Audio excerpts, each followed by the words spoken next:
7.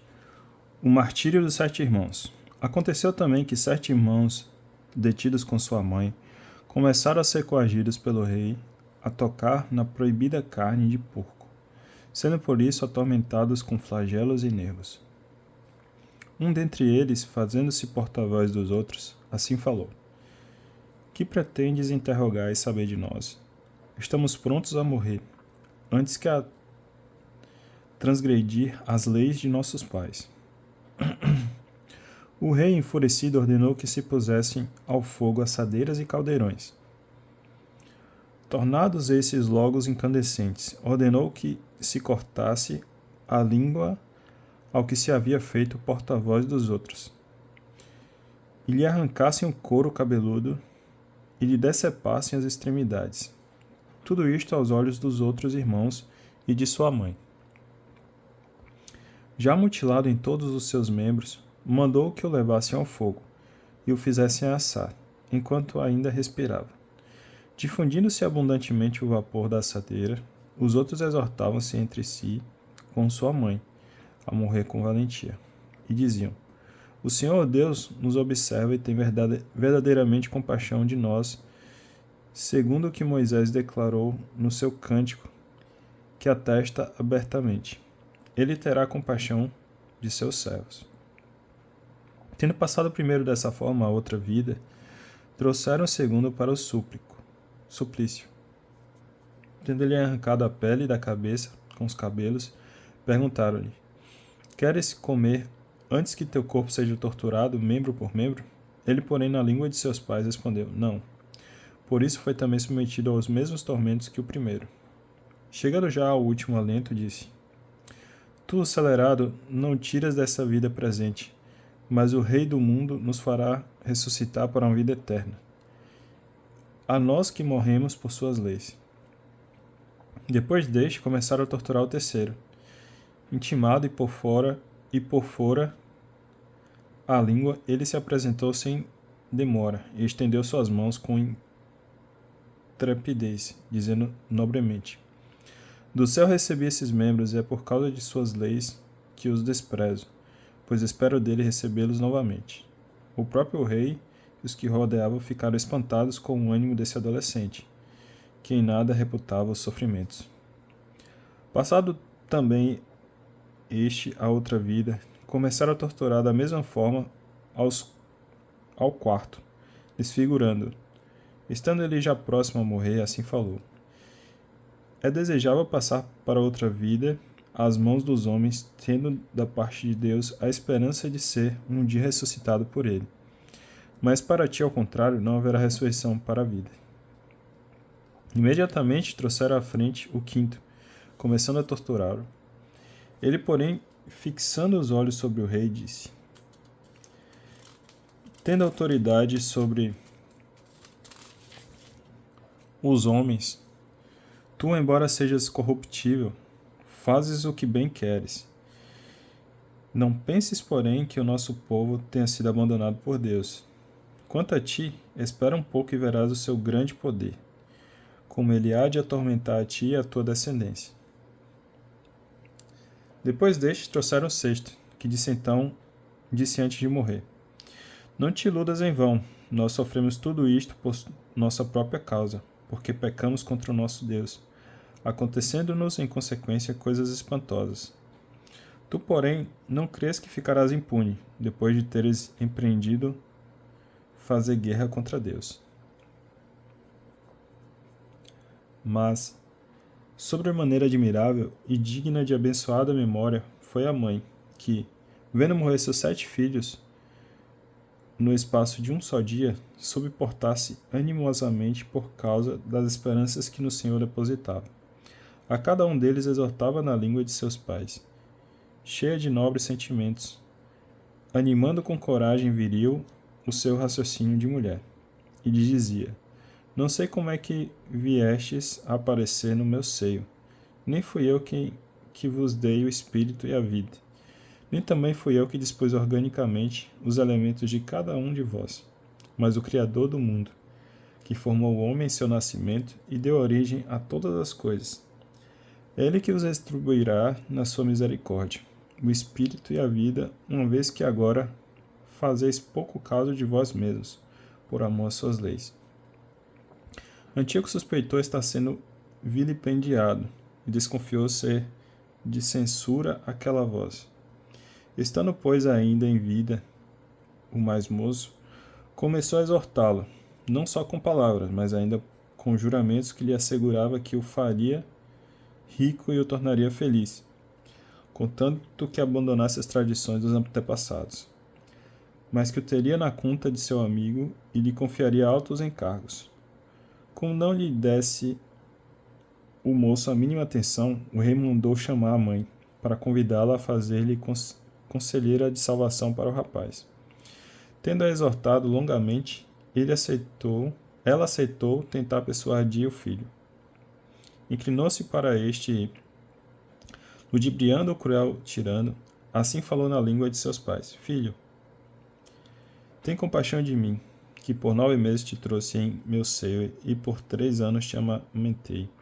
Alimentei-te e te eduquei até esta idade, provendo sempre ao teu sustento. Eu te suplico, meu filho, contempla o céu e a terra e observa tudo que nele existe. Reconhece que não foi de coisas existentes que Deus os fez, e que também o gênero humano surgiu da mesma forma. Não temas este carrasco. Ao contrário, torna-te digno de teus irmãos e aceita a morte, a fim de que eu torne a receber-te com eles na misericórdia.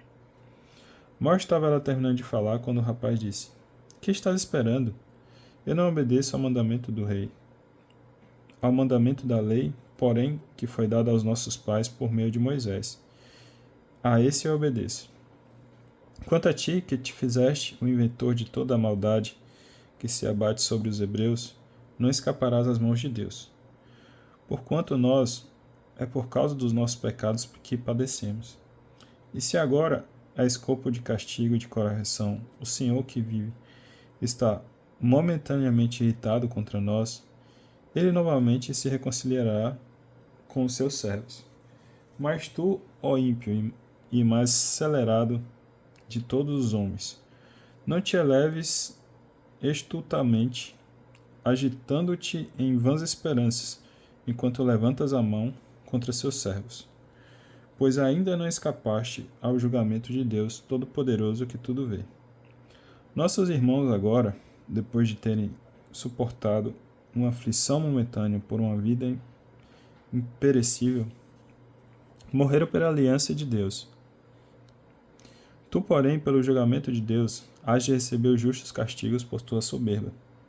Quanto a mim, como meus irmãos, entrego o corpo e a vida pelas leis de nossos pais, suplicando a Deus que se mostre logo misericordioso para com a nação e que, mediante provas e flagelos, te obrigue a reconhecer que só Ele é Deus. Possa, afinal, deter-te em mim, nos meus irmãos, a ira do Todo-Poderoso que se abateu com justiça por sobre todo o nosso povo. Enfurecido, o rei tratou a este com crueldade ainda mais feroz que aos outros, sentindo amargamente o sarcasmo. Assim também este, ilibado, passou para outra vida, confiando totalmente no Senhor. Por último, depois dos filhos, morreu a mãe. Seja suficiente, porém, sobre os banquetes sacrificiais e as torturas exorbitantes, o que foi até aqui referido. 5. Vitória do judaísmo. Morte do perseguidor e purificação do templo. 8. Judas Macabeu na resistência. Entretanto, Judas, também chamado Macabeu, e os seus companheiros iam introduzindo-se às ocultas nas aldeias, chamando a si os co-irmãos de raça, recrutando os que haviam perseverado firmes no judaísmo.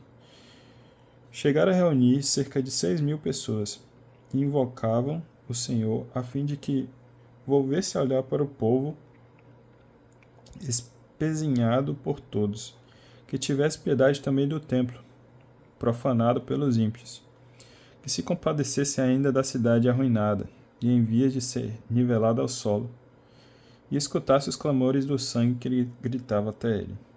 Enfim, que se recordasse da matança iníquia das crianças inocentes e se vingasse das blasfêmias lançadas contra o seu nome.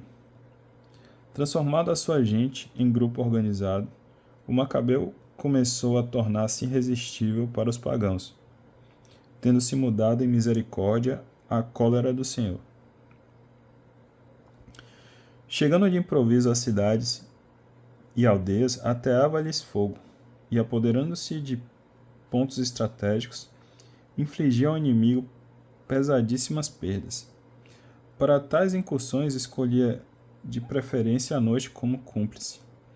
De resto, a fama de sua valentia propagava-se por toda parte.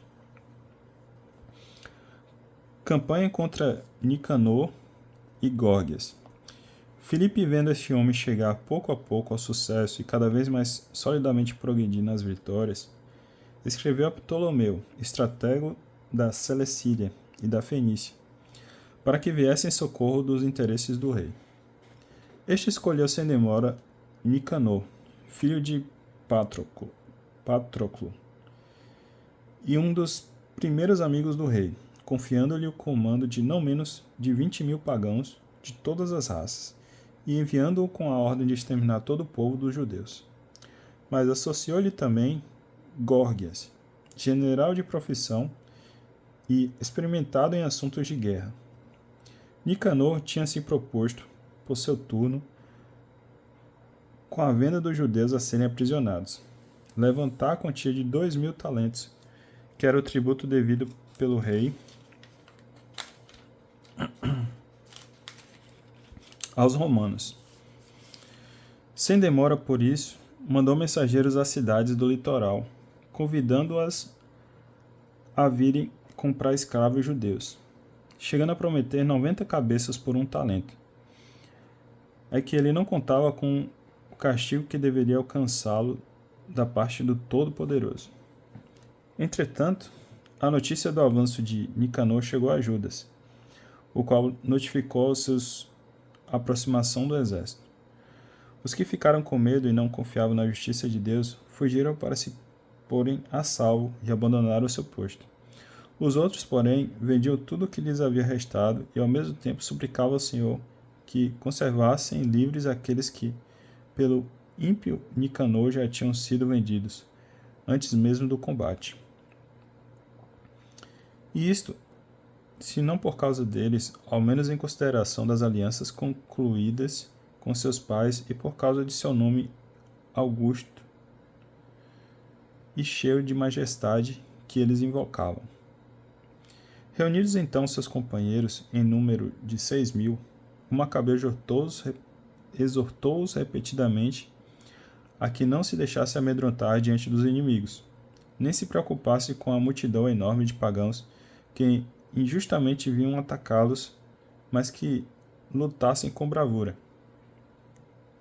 Que tivessem diante dos olhos o ultraje por eles inicamente consumado contra o lugar santo, a desfiguração da cidade vilipendiada e ainda a abolição dos direitos dos antepassados, e acrescentou: eles confiam nas armas e em seus atos de audácia, enquanto nós depositamos nossa confiança no Deus Todo-Poderoso, que bem pode, com um único aceno, abater os que marcham contra nós, e mesmo o mundo inteiro.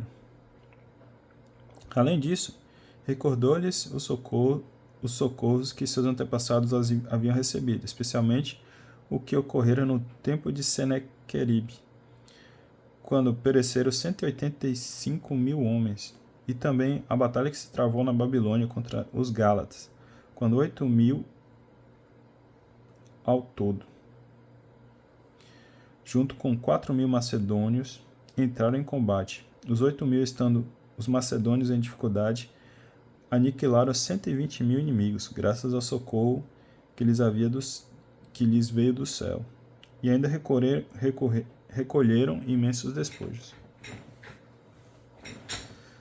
Tendo-os encorajado com essas palavras, e tornando-os prontos a morrerem, pelas leis e pela pátria, dividiu seu exército em 4 partes, aproximadamente iguais. À frente de cada grupo colocou seus irmãos, Simão, José e Jonatas, dando a cada um o comando de 1.500 homens. A seguir, ordenou a Esdras que lesse o livro santo, e, dada a palavra de ordem, auxílio de Deus, pôs-se ele mesmo à frente do primeiro grupo e lançou-se contra Nicanor. Tendo-se feito seu aliado todo-poderoso, trucidaram mais de 9.000 dos inimigos, feriram e mutilaram a maior parte do exército de Nicanor, e ainda obrigaram todos à fuga. Quanto ao dinheiro dos que tinham vindo para comprá-los como escravos, eles o tomaram. Perseguindo os fugitivos por longo tempo, tiveram de desistir, constrangidos pelo adiamento da hora, pois era a véspera do sábado, motivo pelo qual não continuaram a acossá-los. Tendo, pois, recolhido as armas e despojado os cadáveres dos inimigos, eles entregaram-se à celebração do sábado, bendizendo profundamente e exaltando o Senhor, que os havia preservado até esse dia, dando assim início à sua misericórdia em favor deles. Passado o sábado, distribuíram parte dos despojos aos que haviam sido prejudicados, às viúvas e aos órfãos, enquanto eles e seus filhos repartiram entre si o restante. Tendo feito isto, e organizado uma rogação comum, pediram ao Senhor misericordioso que se reconciliasse plenamente com os seus servos.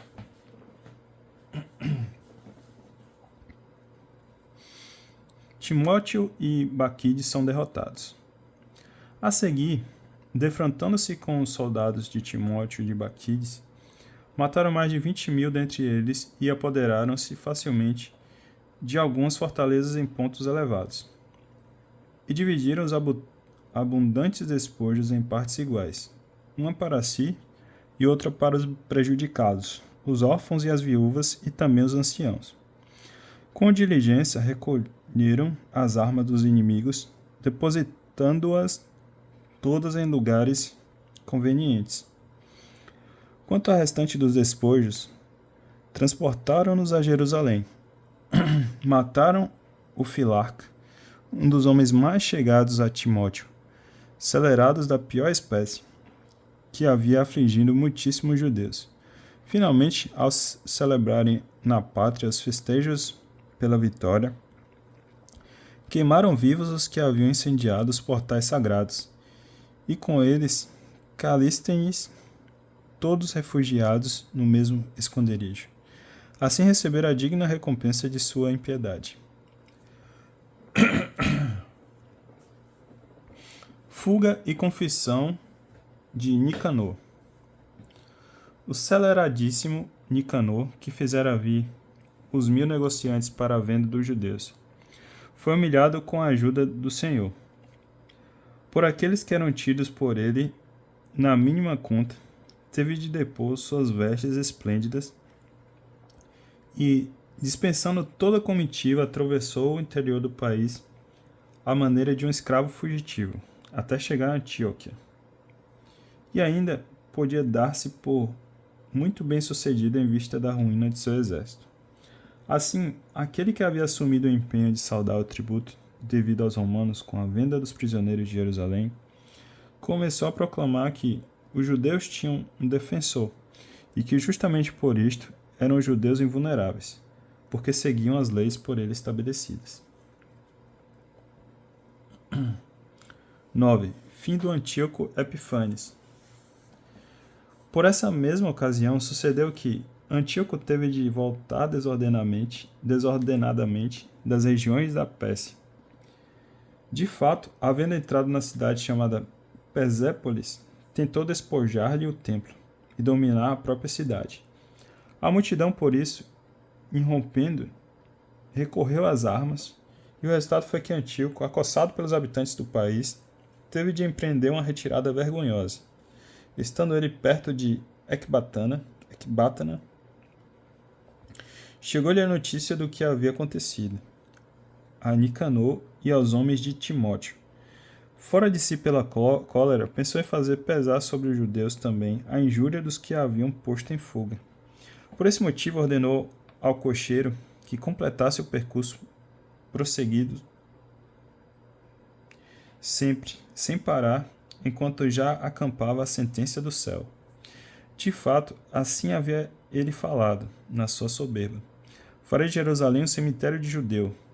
Apenas chegue lá.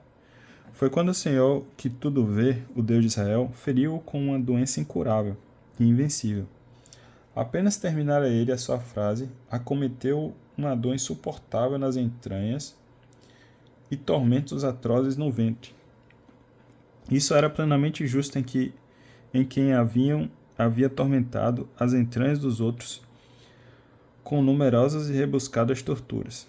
Mesmo assim, não desistia em nada da sua arrogância. Antes, regurgitando de soberba e exalando contra os judeus o fogo dos seus furores, mandou ainda acelerar a marcha. Sucedeu-lhe então cair da carruagem, que corria com estrépito, e, sofrendo queda tão violenta, desconjuntaram-se-lhe todos os membros do corpo. E ele que, pouco antes na sua arrogância sobre-humana, achava poder dar ordens às ondas do mar, e se imaginava pesado na balança os cumes das montanhas, estendido por terra, via-se transportado numa padiola, dando assim a todos mostras evidentes do poder de Deus. Tanto mais que, dos olhos desse ímpio, começaram a pulular os vermes. E estando ele ainda vivo, as carnes se lhe caíam aos pedaços, entre espasmos lacinantes. Enquanto o exército inteiro, por causa do odor fétido, mal suportava essa podridão. Assim, aquele que pouco antes parecia estar tocando nos astros do céu, ninguém agora aguentava carregá-lo por causa do peso insuportável desse odor fétido. Nessas circunstâncias, pois, todo quebrantado, começou a moderar seu orgulho excessivo e a tomar consciência da realidade, enquanto sob o açoite divino era a cada momento atormentado pelas dores. E não podendo nem mesmo ele suportar o próprio fedor, assim falou: é justo submeter-se a Deus, e não aspirar o simples mortal a igualar-se à divindade. Orava, pois, o celerado, aquele soberano que não mais devia ter compaixão dele, e assegurava: que haveria de proclamar livre a cidade santa, para a qual se dirigia apressadamente a fim de arrasá-la ao solo e transformá-la em cemitério, que haveria de igualar aos atenienses todos os judeus, os quais ele antes reputava indignos até da sepultura, e merecedores, ao contrário, de serem expostos às aves de rapina e atirados com seus filhinhos às feras, que adornaria com as mais belas oferendas o sagrado santuário, que lhe havia outrora despojado, e restituiria, em número ainda maior, todos os vasos sagrados, e com as próprias rendas proveria as despesas necessárias para o sacrifício. E além de tudo isso, que se tornaria judeu, e percorrendo todos os lugares habitados, anunciaria o poder de Deus. Carta de Antíoco aos judeus. Como de modo algum cessassem as suas dores, pois o alcançaram o justo juízo de Deus, e perdendo assim toda esperança no próprio restabelecimento, escreveu aos judeus a carta seguinte em tom de súplica, assim redigida: aos honrados cidadãos judeus, Antíoco, rei e estratego, muitas saudações e votos de saúde e bem-estar. Se passais bem, vós e vossos filhos, e se vossos negócios correm de acordo com a expectativa, rendemos copiosas ações de graça. Quanto a mim, estou sem forças, estendido sob um leito, mas guardo afetuosa lembrança de vós. Voltando das regiões da Pérsia, a ser acometido por incômoda enfermidade, julguei necessário preocupar-me com a comum segurança de todos. Não que eu desespere do meu estado, pois tenho, ao contrário, muitas esperanças de escapar dessa enfermidade. Considerando, porém, que meu pai, todas as vezes que empunhou armas nas regiões do Planalto, designava seu futuro sucessor, a fim de que, No caso de acontecer algo inesperado ou de se espalhar uma notícia infausta, não se agitassem os habitantes do país, visto saberem a quem fora deixada a administração dos negócios. E refletindo, além disso, que os soberanos próximos de nós e vizinhos ao nosso reino estão atentos aos momentos e aguardam as eventualidades, designei como rei meu filho Antíoco. Já muitas vezes ao subir para as satrápias do Planalto, confiei-o e recomendei-o muitos dentre vós. Aliás, a ele escrevi a carta que segue abaixo. Exorto-vos, pois, e rogo que, lembrando os benefícios de mim recebestes em comum e individualmente, cada um de vós conserve para comigo e também para com meu filho a presente benevolência. Estou persuadido de que ele, seguindo esta minha decisão, portar-se-á com brandura e humanidade no seu relacionamento convosco. Assim, este assassino e blasfemo, no meio dos piores sofrimentos, do mesmo modo como havia tratado os outros, terminou a vida em terra estranha, nas montanhas, no mais lastimável dos destinos. Filipe, seu companheiro de infância, trasladou-lhe o corpo, mas, temendo o filho Antíoco, retirou-se para o Egito, para junto de Ptolomeu Filometor. A gente vai dar uma pausa aqui e continua no próximo.